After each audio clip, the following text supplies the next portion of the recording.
game week? Really well, really well. Our guys have done a good job. They're really excited. A lot of energy, in the last two practices that we've had. So, just really excited about the guys. We got some great seniors who really took some ownership of this thing. So, I'm really glad for where we're at right now. I think Lance maybe mentioned that Fresno State might want to shorten the game. What's your kind of impression of their run offense? They do a great job. I got tons of respect for Coach Ensign, what they do. What he did at North Dakota State was amazing. Just not the amount of wins they had, but how they did it. I respect anybody who plays a physical brand of football, and that's what they do. So they're going to do a great job. They're going to try to do what they do, and it's our job to stand up and try to stop them.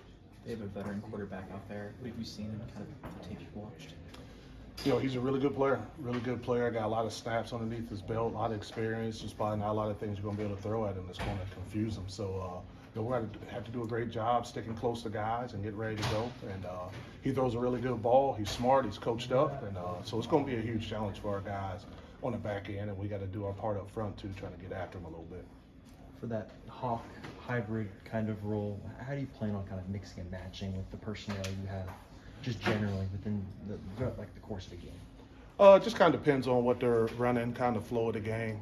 We want to be multiple in what we do, so that allows us to do that, gives us some flexibility with the guys that we have, be multiple. We feel like we got the depth and the talent to be able to do a couple things. So that's what we'll do, kind of be the flow of the game and what we see. We totally don't know what they're going to do, so we're going to have to adjust on the fly, which we'll be able to do. Coach Leipold just said that Justice Finkley was announced a captain. Just how has he been able to take those leaps and bounds in such a short time being here? He's a special young man, just like a lot of the guys that we got in. But Justice is just really special.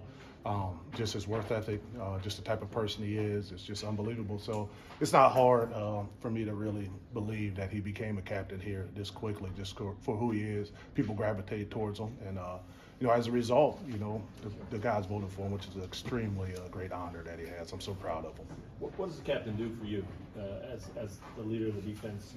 What do you expect from him as the only guy mentioned on that side of the ball? Yeah, it's really, a captain is a great, honor, and expect them to kind of carry on the voice in the locker room, kind of give us the pulse of the locker room. But just because those other guys weren't voted captain doesn't mean they're not leaders. That's just the guy who was voted. But, I expect Dean to do that.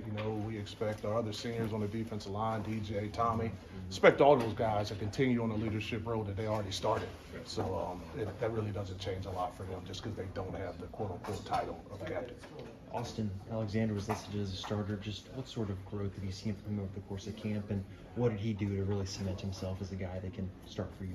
Yeah, Austin's growth really started in the winter. He really started to put on weight, started to take that part seriously, and he followed that up with a great spring. And then through the summer did his job, and then came here in camp and did a really good job. He's really athletic, he can cover, got really good ball skills, not afraid to get in there and hit. So, he did a really good job. DJ did a great job too, was just a little slow with some injuries, so we're getting him back in the mix. He's running around good today, so there'll probably be a good rotation of guys. So we're happy with our depth at corner and what they're doing. And how much does that help?